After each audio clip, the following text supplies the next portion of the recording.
Hi, I'm Karen Brunson, president of NATS, and I'm very glad to introduce this next session.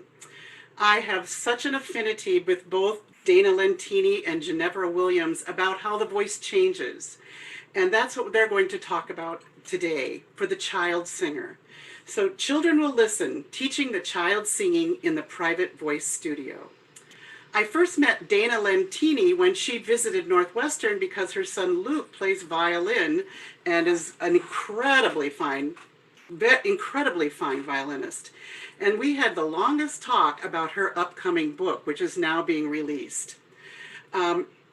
She is really interested in the child singer, and I am very in favor of children learning how to sing well throughout their lives.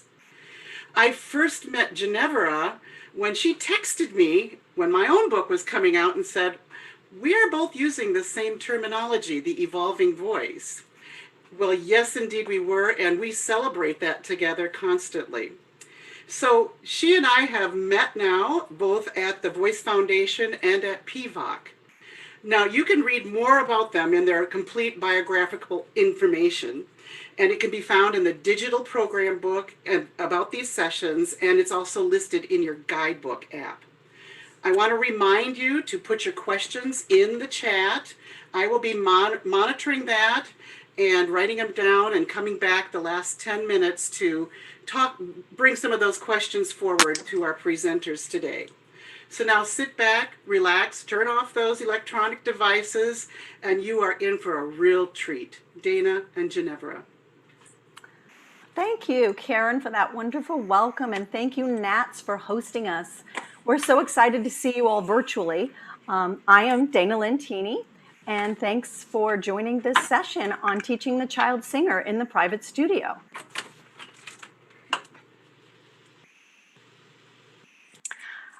Hi, I'm Ginevra Williams, and I have been teaching children for about 35 years. And I did my doctoral research on the health and development of children who were being trained at an elite level. I was looking at choristers in the English cathedral system. So I've been working with children at all levels of their development for a long time. I'm very pleased to be talking to you today. And so we're going to divide up and share some helpful information with all of you, whether you're currently working with children or curious about working with children. Hopefully this presentation will leave you with some new strategies and some food for thought. So when working with children, I like to think of them as blooming and growing. And so a good place to start is planting little seeds. So I'm going to start with unleashing some new ideas from old traditions. And from the moment a child is born, they use their voice for communicating their needs. And once they begin to understand and communicate language, young children find the ability to vocalize in a musical way. Since children are born ready to use their voice, why do we not expose them to cultivating it earlier on? In modern culture today, parents are interested in exposing their children to various sports and musical activities at very young ages. It's not even unusual to see little ballerinas in ballet class when they're barely out of diapers. So why are we not inspiring children to take voice lessons when they are already using their voices? And why aren't more teachers feeling comfortable working with children? And why do most teachers really shy away from that idea? So going on to our next slide, there are many myths surrounding teaching children. And some of those myths are, number one, it's dangerous and could cause oversinging to the delicate young voices. Number two, you can't teach them technique because there's this old notion that singing technique is only reserved for after they've gone through puberty. And number three, There's that myth that children's attention spans are too short and they can't focus for an entire lesson. Number 4, children are only interested in singing beyond their years because of these powerful influences from media that shape kids' ideas. And many believe that somehow they're uncoachable until later, which that doesn't really make any sense because then they're just forming bad habits that are harder to break. Many teachers are fearful of kids wanting to belt and model pop stars and imitate adult singers, so we're often steering them away from private voice lessons and into other instruments to lay that foundation in music, mainly piano, and that suggestion of, join a choir until your voice matures. You've probably heard some of those.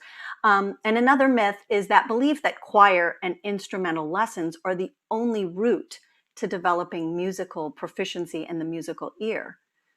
But my belief is, won't kids sing anyway if they're left to sing and use their voice in an unhealthy manner? It could actually cause more harm without guidance and understanding. So I really believe that it's because of these myths, and it's that reason we need to start connecting with these younger singers. So how did we get here? So let's take a look at understanding the master-apprentice model, which actually goes way back in our history, but just looking at the 20th century when conservatories were the main training ground for elite singers, and master teachers only worked with the advanced and matured singers, leaving behind beginners and prepubescent singers until their later teens to begin their formal training. Children were then left to sing at home, by themselves, with their families, in the general music classroom, or in choirs. And during the 20th century, in the music classrooms, the song approach became the focal point in music education. So there wasn't an emphasis on singing technique, but just kind of learning the artistry of the songs, which is good. And then the only tone production that was taught to children was straight tone singing and head voice only singing in order to achieve that choral blend, which many believe was the only way a child could safely sing without ruining their voices. So in order to understand why children's voices are different from adult voices, we need to look at their development really from the outset, because the newborn baby has got a very, very different setup. The needs of their voice and their vocal mechanism are very specific for their survival, and they're quite different from those of a young child and a teenager and an adult. So when we know why they are born with such a different structure, we then know how that structure develops through childhood from the age of about 1 up to the start of puberty. And that development informs the way that we teach them and what we know they can and can't do. So let's start by looking at a cross-section through the infant and the adult vocal tract. So the picture on the right, that's our familiar look through the adult vocal tract. There's the tongue there and the chin here, the jawbone. Here's the roof of the mouth, the soft palate, the pharynx here, and here is the larynx, here the vocal folds, and this is the epiglottis. So this is our familiar picture. Yes, we know our way around this one.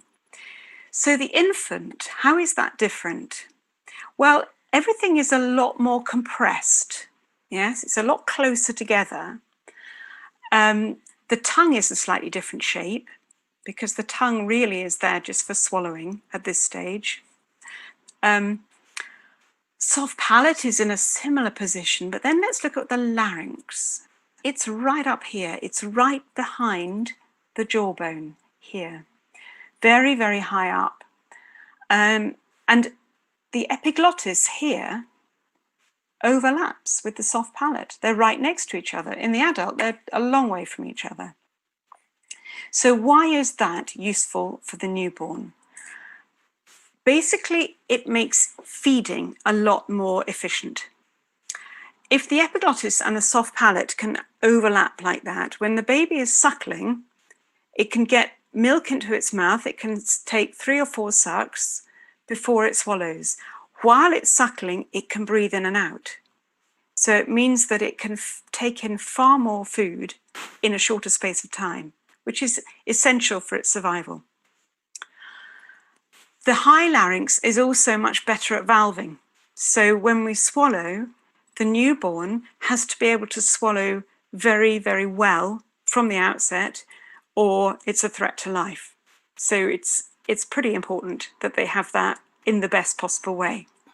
So here we've got a larynx that's really good at swallowing and a system that's very good at eating, at getting lots of food in. So what can't it do? It can't make the range of vocal colours that we make with our voices because it's got a really short vocal tract. So it is not a system that would be any good for speaking. Let's look at the differences in the larynx itself. So here's the adult larynx with the cartilages of the larynx here. And the infant has got all the same bits, but it's again much more compact. The thyroid cartilage here is right up underneath the hyoid bone. So there's far less flexibility for movement there. The arytenoid cartilages are proportionally much bigger. So again, they're better at valving, but they're not so flexible for different vocal colours.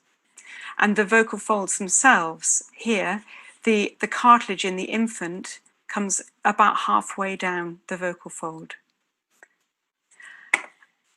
And the third thing to look at is the lungs. Obviously, a baby is smaller than an adult, so it's going to have smaller lungs. But in terms of proportion of body size, they are much smaller. And that is because we need lungs big enough to enable aerobic function. We need to be able to run for potentially for hours on end, and to have enough space in our body for that gaseous exchange to happen, to enable aerobic activity.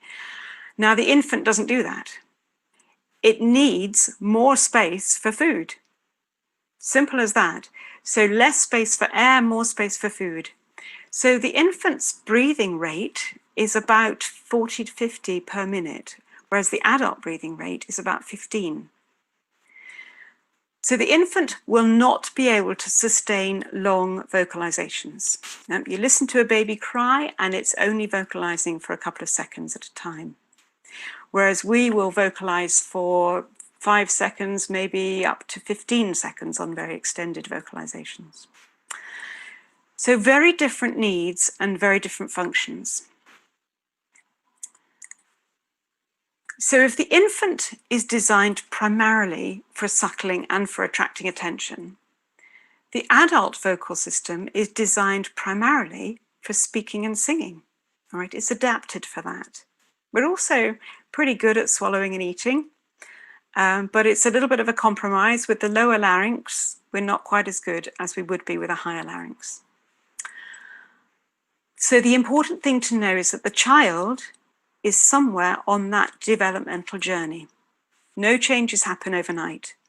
So from the age of about 1 year, right up to the start of puberty, those changes will be developing incrementally. We will hear the lengthening vocal tract. We will hear the tongue learning how to make more sophisticated articulatory gestures. And we're really good at hearing those developmental changes in voices.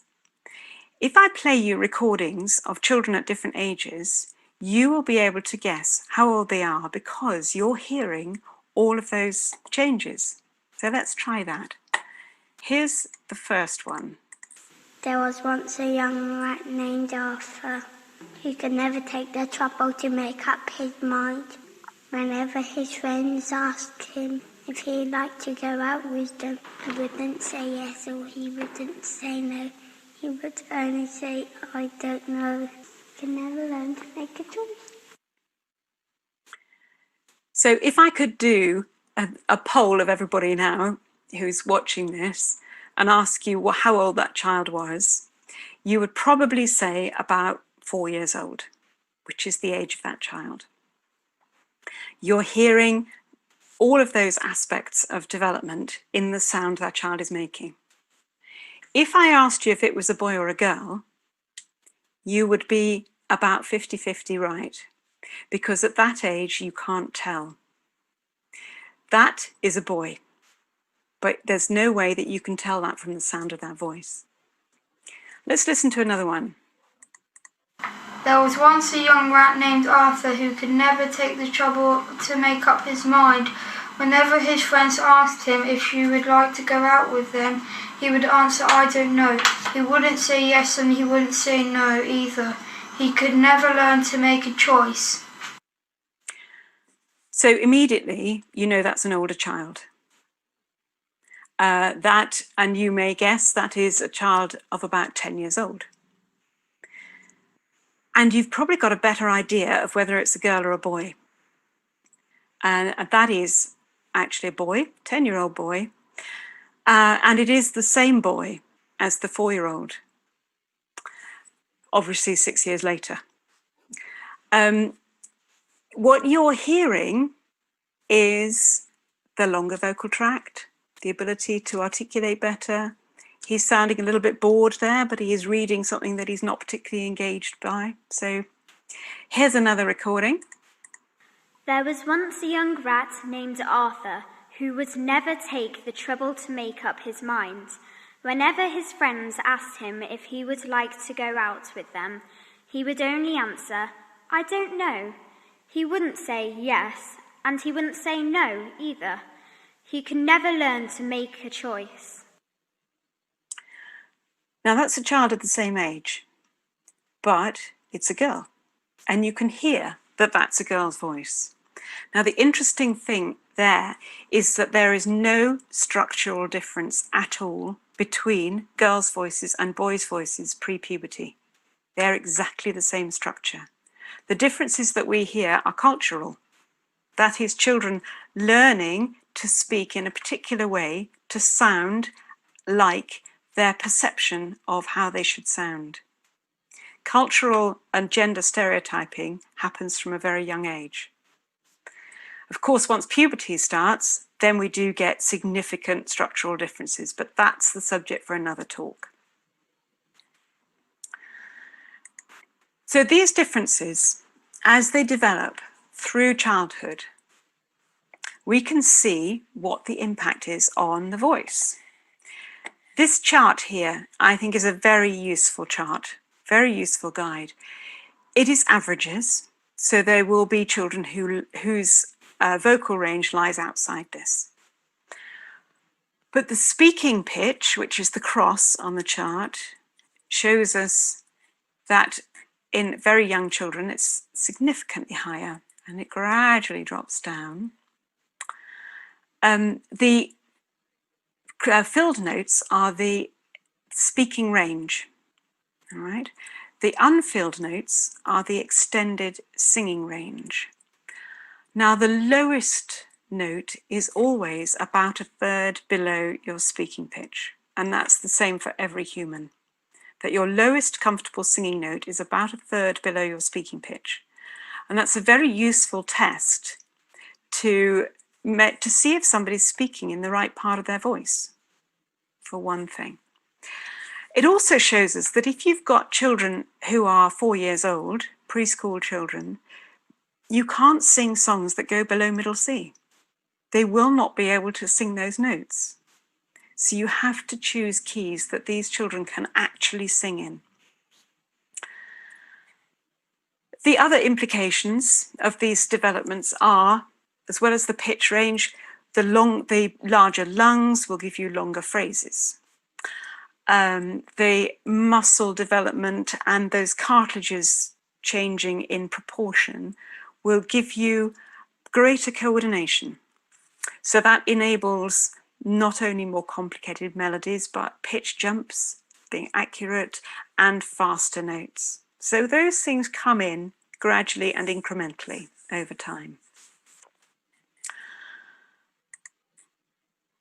So what do we do when we're doing singing with children? Whether they're in a choir or whether they are in a one-to-one lesson, what sort of things are we talking about?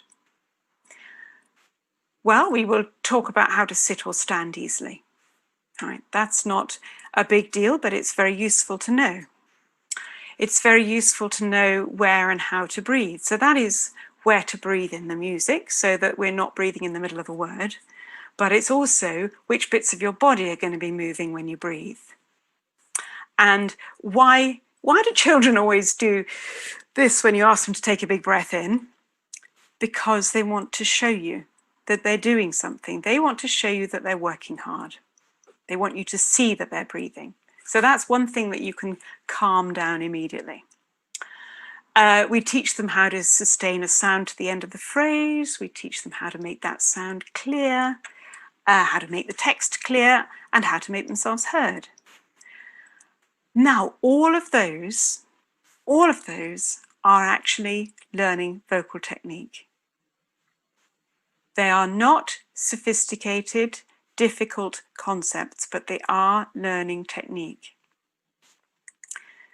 So that tells us what technique is. Technique is just learning to perform the task with the minimum of effort. It's about efficiency. And when we're efficient, we're more economical with what we're doing, and then we're more effective. So learning singing technique is essential, really, if you want any child to enjoy what they're doing and to do it well.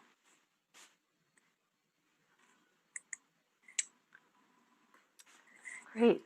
So let's take a look then at the ways we can structure voice lessons for children and why I think we need more than just that 50-50 vocalizing and repertoire format in a lesson. As Ginevra pointed out, we need to think about what we do when we teach children to sing. Children need to have a foundation in a variety of technical skills, and they need more than just vocalizing and singing repertoire. There's those concerns over damaging a young child's voice, but that can be avoided if we keep that check and balance in place regarding intensity and duration, which are the key factors and should be kept in moderation for children. They can be taught when to use various sounds for emotional effect, and they can be taught to feel and experience what healthy and efficient singing feels and sounds like. Children should be aware of what weak and under-supported singing is like. I talk to my students about a word that I use called tonus. And tonus is kind of like stability and stable and efficient sound. So it's not weak and it's not forced. It just has that nice stable feel to it. And then that way, when they're overproducing their sound, if they've got this perception of what singing should feel like, then they can sense what intensity is and when they're getting vocally tired. Just this past week, I was actually working with one of my students, and she's very expressive, and she was really starting to sing to her edge. But I've taught her to know that when she produces that kind of intensity with too much duration, it can wear her out. So she on her own kind of, recognized that she was going too far. And she's actually very well versed in a whole variety of styles and repertoire. And she was able to discern for herself that she was at her max. I think it's really important to get children to know their own voice. That's why I believe that children's voice lessons need to learn a variety of skills, and it's more than just vocalizing and repertoire. They need to know a lot about music and about themselves. Next slide. Thank you. So first, let's learn a little bit more about them. We, again, learned from Ginevra about the physical characteristics of the child singer. And then also throughout childhood, kids are going to evolve through these other areas of development, including cognitive skills, social and emotional skills, speech and language skills, and fine and gross motor skills, and of course, life skills, that responsibility and independence. So being aware of these points of development can help a teacher have better command with singers of various ages and stages. And these areas of development evolve, and the children will have different ability levels and different perceptions at different stages. So if a child is struggling with a certain difficulty in a task, their ability to shift and evolve is very high compared to adults. That's one of the things I think is that joy working with children, is having that ability to help guide them through just an easy transformation into their adulthood vocally. Our next slide is talking about some lesson pacing then. So how can we guide children to evolve through these changes and pay special attention to their needs? And that's why I believe lesson pacing is really important. And I break down these different skills and tasks by using a variety of different strategies in my 5-step system in my lessons. The areas that I focus on are mind and body warm-ups, breath and posture, musicianship training, then vocalization, and then repertoire. So our next slide, we're going to start with looking at just some mind and body warm-ups that young singers need to understand, because they need to understand that their body is their instrument. And so we need to get the body moving. We need to get their mind ready to receive information. I'm often hearing from those voice teachers that aren't accustomed to working with young children that they struggle with wiggly and inattentive children, and that's what frustrates them the most. But it's really interesting because kids can focus. 45-minute lessons with really young kids can go really fast if you just redirect that physical energy. My focus then is to apply kinesthetic warm-ups that encourage that movement, that finds pliancy in the body, and establishes focus and mindfulness. We do some child-friendly stretches, copycat games like Simon Says. They're all really helpful to not only warm up your mind and body, but you can also kind of instill some good singing habits and musical concepts. In this photo, I have actually one of my older singers. She's age 12. We're doing some standing things, but with some of my tinier students that are shorter than me, I usually like to go sit on the floor, and so we can be at eye level with one another, and it just gets their focus right on me. So we'll start with some echo exercises, and that can include some, beat motion, pitch matching, all while they're paying attention. For example, one of the little exercises I might do is I will, just get them started on a steady beat. We can use percussion instruments or just our hands. And then I'll ask them to echo me. So I'll say something like, engine, engine, number 9. And then they're keeping that steady beat and they just repeat that. Engine, engine, number 9. And then I'll say, going down Chicago line. And then they repeat that back. In a warm-up like that, we're getting eye contact. We're working on keeping a steady beat. I can change the tempo to see how well they stay with me. I can evaluate their articulation and enunciation skills. And then building from there, I'll move into some echo songs with pitch matching. And then all that time, they're paying attention, they're having fun, we're using our body, and now we're ready to talk about some breath and posture. So our next slide, regarding posture and breath, the first thing they need to achieve is that body awareness and alignment. Getting length in their spine, getting them to feel space in between their shoulders and their ears is a really good starting point. And then once they begin to understand how their body moves for singing, then they can start to explore breath motion. They can begin to discover how breath comes in and how breath goes out. As Genevra pointed out, if you ask a child to take a deep breath, they always kind of have this, tendency to just, engage and get that tension into their body. So getting them to just feel that motion is the starting point, that foundation to breath. In this picture, I have a prop. I love using props. I use lots of props in my lessons. Toys and props are so helpful and fun. And even my adult students get to use the pinwheel. In this photo, he's using a pinwheel and he can just feel his breath motion and how he brings in the air and how he uses stability in his breath to make the pinwheel turn. And then we'll go on to our next slide. So after spending about 5 or 10 minutes on each of these first 2 steps, then it's time to give way to some oral and written musicianship skills. I think musicianship training is one of those areas that's often left out in that lesson scenario, that 50-50 vocalization repertoire. And there are a variety of skills young children should and need to develop to become better overall singing musicians. So, some of the things that it involves would be interval training, written and oral skills, including beat motion, rhythmical concepts through movement and practice. This is one of my, in this picture is one of my little younger students. Like I said, we can sit on the floor, so we're at eye contact. She's using some sand blocks, which for that engine number 9, we'd probably use some sand blocks for that.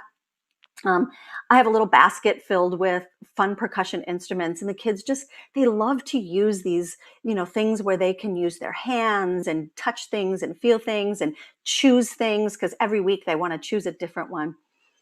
And I've also achieved a lot of success by using a solfege system with the Kodai hand signs, which are a fabulous introduction for young kids to hear and feel pitch placement.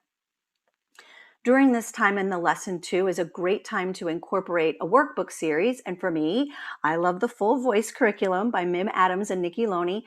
They're both here in attendance at the convention, so check them out. They have amazing and wonderful resources for teachers working with young singers. So our next slide is that next step, which is vocalizing. Now we're ready to put all of these foundational skills to work while exercising the full range of the singing voice. And my personal approach is to build strength and coordination. And again, as Ginevra pointed out, it's about those 3 E's: efficiency, economy, effectiveness. Young and beginning singers must start by understanding the variety of efficient vocal qualities their voice can make. And these qualities include high and light sounds, low, dark sounds, rich, bright, nasally sounds, everything in between. And that's where working with children is so fun, because they love to create these sounds. They have so much fun and freedom because they don't have that fear of embarrassment. In this photo, I have one of my students. He's just got a piece of yarn. I just snip off about 12 inches piece of yarn and we'll put it on the floor or on a music stand and just shape it into whatever they want. They can even throw it up in the air and let it land on the ground. And then we'll just trace that line with our voices and do pitch exploration, which is just a great starting point.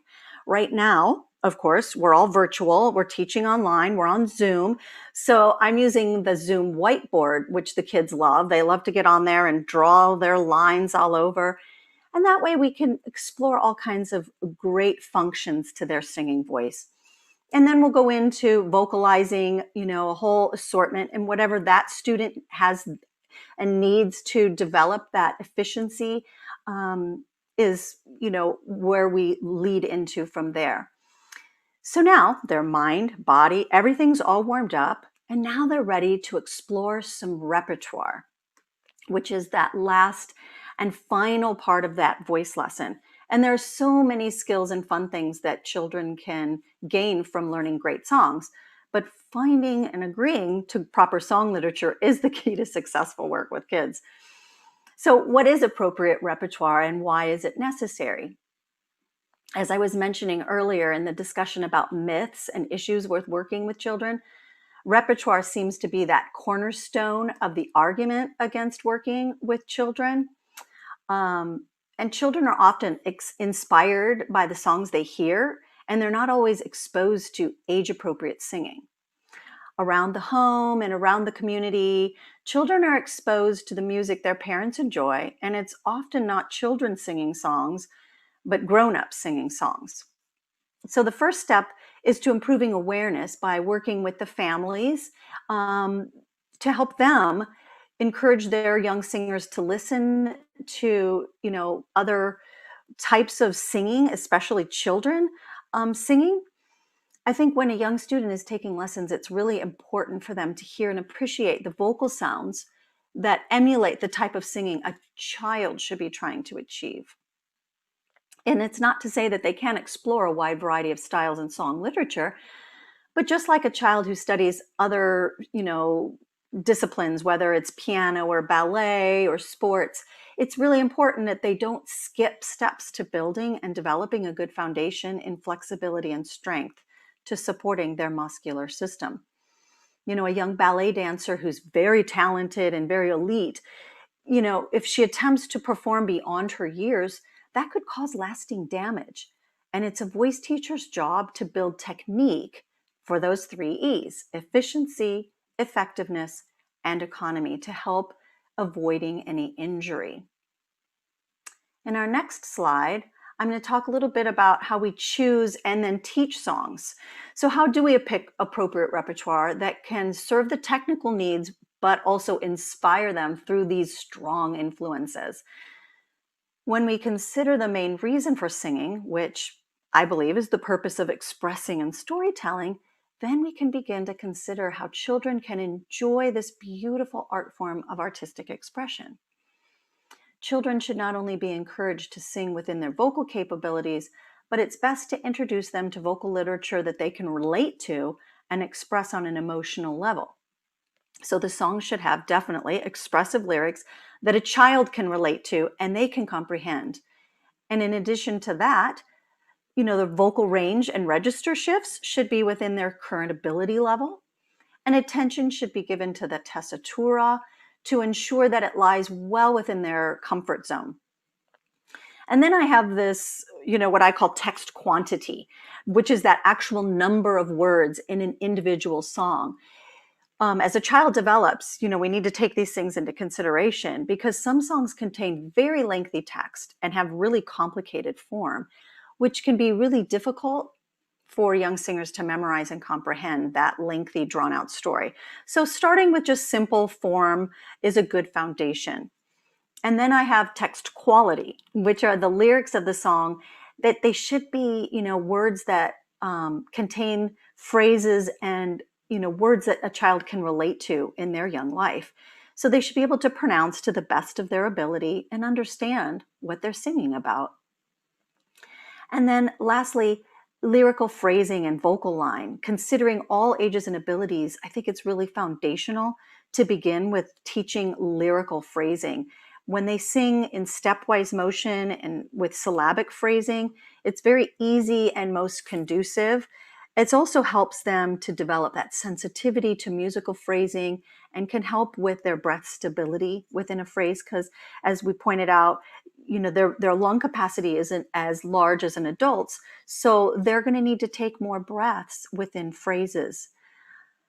So as we've mentioned other skills, baseball, piano, football, even math and school subjects, students don't make strong demands in the skills they're about to learn. They don't attempt to design their own learning process, and I believe it should be that way with singing.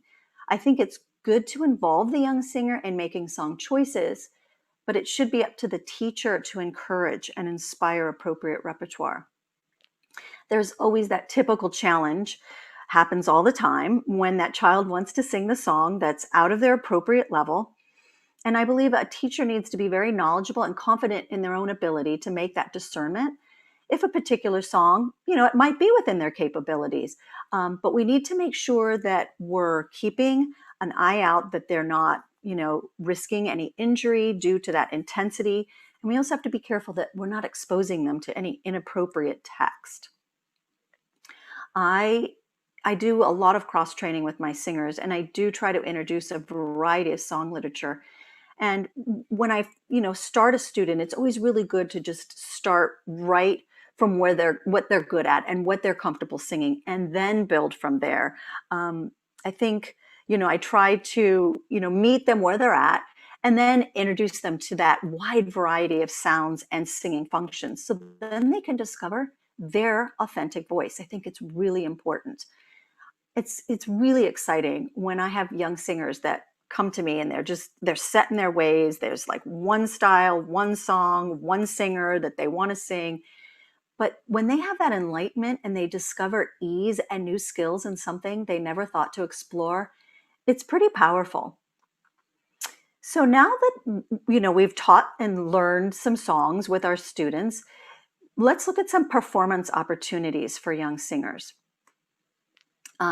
Many children singers come to lessons because they've been recognized as very elite, very talented. Maybe they've been cast in a musical. Maybe they're already performing on the professional stage and they're looking for some vocal coaching to guide them. Working with gifted singers is very inspiring, but what I have found is a lot of children are coming to singing lessons because they're just drawn to music and singing. Their parents tell me they just hear them singing throughout the house all day long, and they want to explore voice lessons as a new hobby. And at times I used to say, oh, they need to take piano lessons first. Until I opened my own eyes to these possibilities, it's so fun now to work with kids in this capacity. And, a lot of them are not looking to perform on a stage, and a lot of them don't want to sing in choirs. So, how can we help cultivate their skills by performing? Some of the things that I do with my students that are not doing regional and community theater stuff is we do studio recitals, we do master classes, music competitions. There's certificate programs like the RCM. And of course, there's community outreach.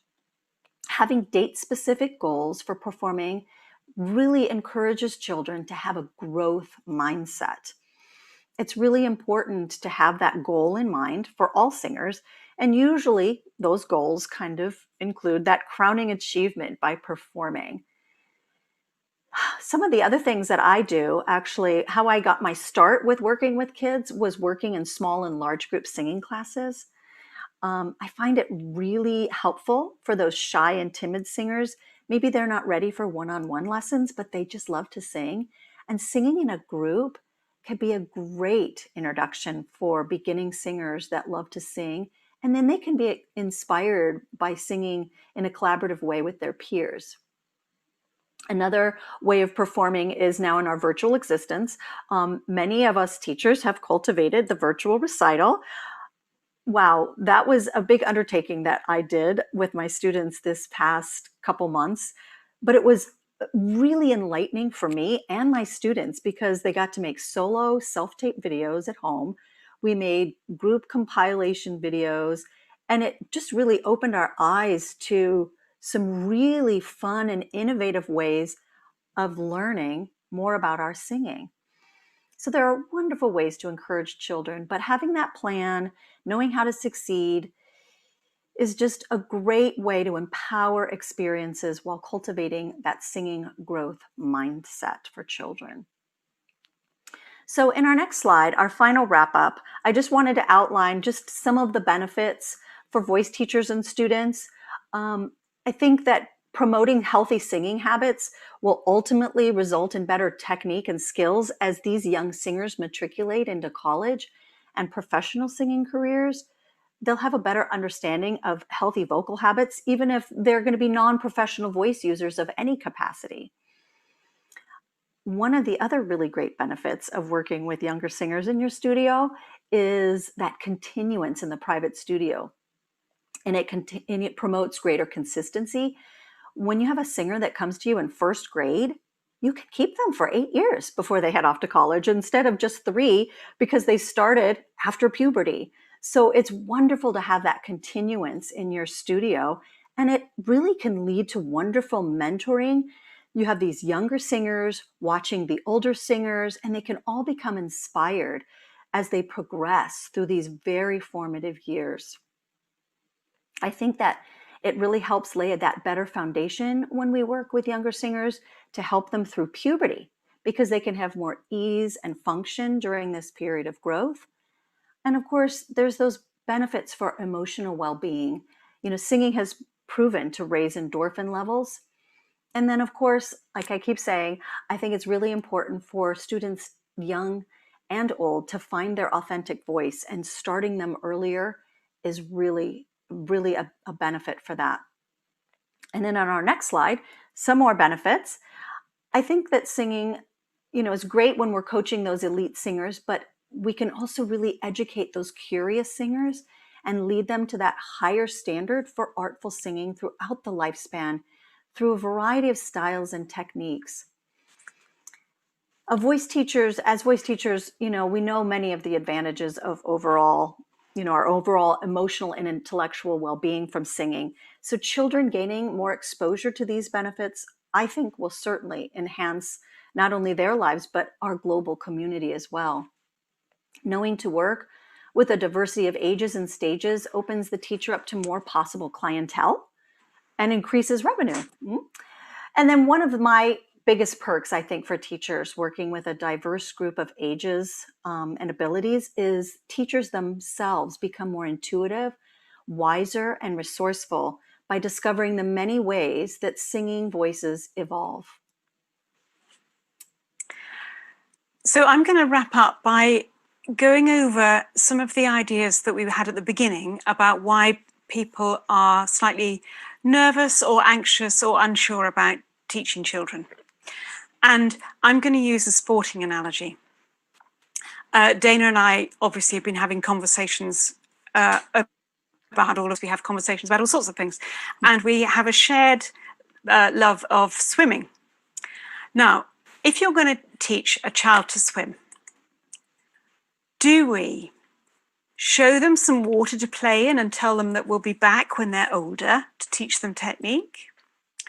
Do we just say, oh, we're just having fun, so you choose which exercises and which strokes you do, and don't worry, you don't need to practice because it's just fun?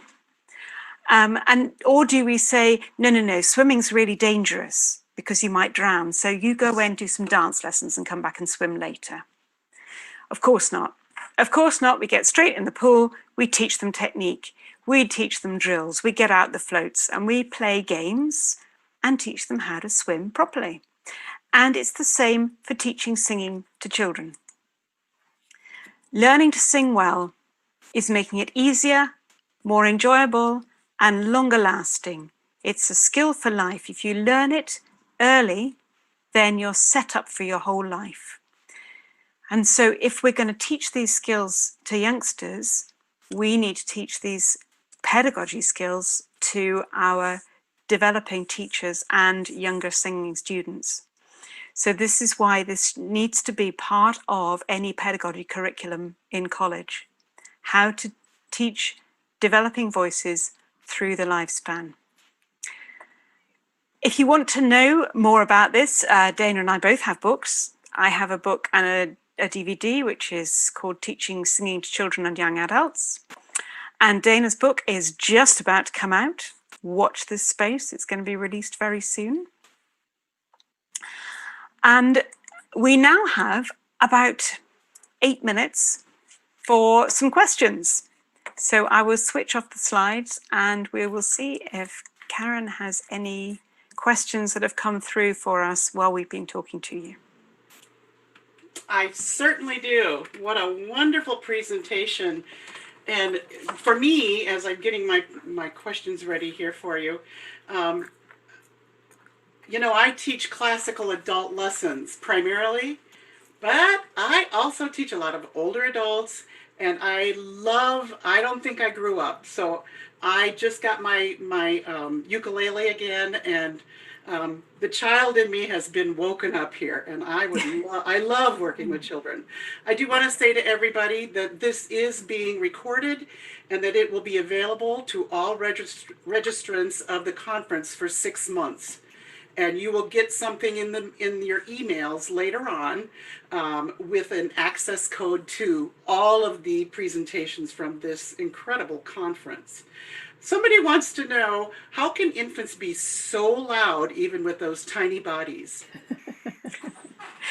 It's to do with acoustic efficiency. And they choose a very small pitch range in order to get that acoustic efficiency. All right, we have to get our vocal projection over a big pitch range, a couple of octaves. Infants don't do that. They just zone in on the bit that they know will really pierce your ears. They're very good at that. Attention getters, huh? Mm-hmm. Right. Another question is the practice time daily and how they should practice is a question that's here too. And go ahead. That's a really great question, and it's in my book. But no, seriously, and I actually have a little practice chart in there because I break down my lessons in those 5 different, steps. I really believe that there's certain things that they can do in each of those steps. With young children in my studio under the age of 8 or 9, they have to have a parent has to accompany them in their voice lesson. And so in that way, the parent is taking diligent notes of what the student is doing. If there's the workbook, they can work on some of the things in their workbook. They can, with their pinwheel, everybody takes that pinwheel home. They all get a pinwheel and they get to take it home. They can take that little piece of yarn home and they can work on that. That's that very developmental. And each of the different ages and stages has different techniques that they can do. But I don't think that singing at that age is, no, it's not a 30 minutes every day for, 6 days a week. I think they can break down and do all kinds of things. One of the things, as I pointed out, is listening. So they should be practicing singing, should be listening and listening to their songs. One of the things that I have my children do, they have to draw pictures. They, if I ask them if they're working on how much is that doggy in the window, I'll ask them, can you color me a picture and bring it back to me next week? So practicing isn't just standing and singing, vocalizing. They're exploring a whole variety of things. So it's kind of broken down into different things. I don't think it's just, again, it's not the way we think of vocalizing and working on our repertoire. They can speak their text. They can do all kinds of things. So I hope I that's remember a little taking helpful. my son to a Gordon method thing when he was 3 years old, and they were learning different rhythms. And so they would go bum, bum, bum, bum, bum, bum, bum, ba, ba, ba, ba, ba, bum, ba, ba, ba, ba, ba. And so I did it afterwards in the car, but I didn't do it right. And my 3-year-old son said, no, that's not what it was. And I learned then to follow his cue, and he did it right. So pretty wild. Yeah. There's also a lot of, somebody was wondering about what are the benefits of one-on-one time with somebody and how important is it to be careful who you choose to spend time with your child? Well, I would say that anything that you're learning to do, I mean, whether it's playing the violin or singing or doing your soccer training, the better the teacher, the better the outcome. So it is important to get somebody who knows what they're doing and has a really good rapport with your child. Good teaching. One-to-one means that the lesson can be crafted exactly for that individual. There is a great benefit also in group lessons. A skilled teacher can do groups of 2, 3, or 4 children and really capitalize on that peer learning experience. And the outcomes can be really, really creative and very positive. So there is value in both small group work and also in one-to-one lessons. I remember my mother going along for like 5 lessons a week when I was a child for all sorts of things. And that's another question is this comes from Grace Gorey.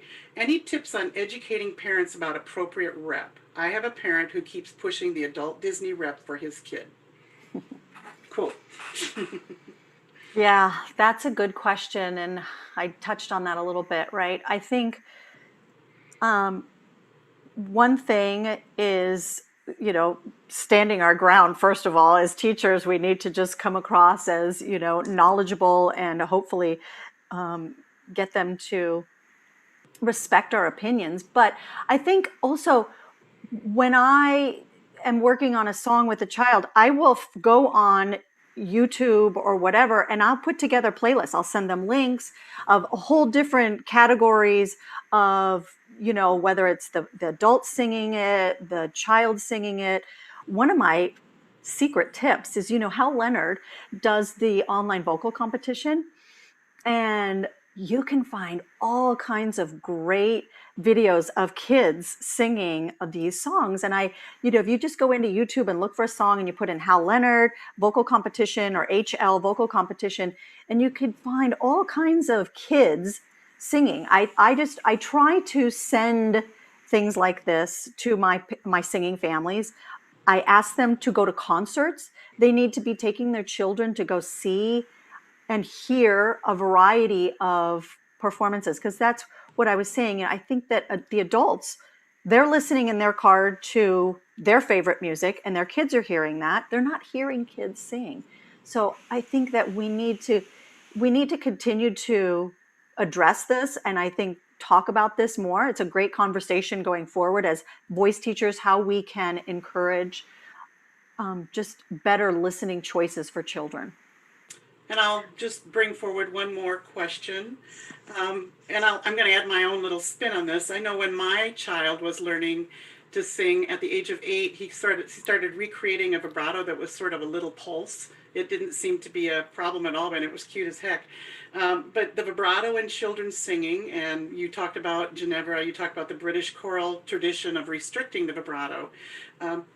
So what can the child vibrato healthily sound like?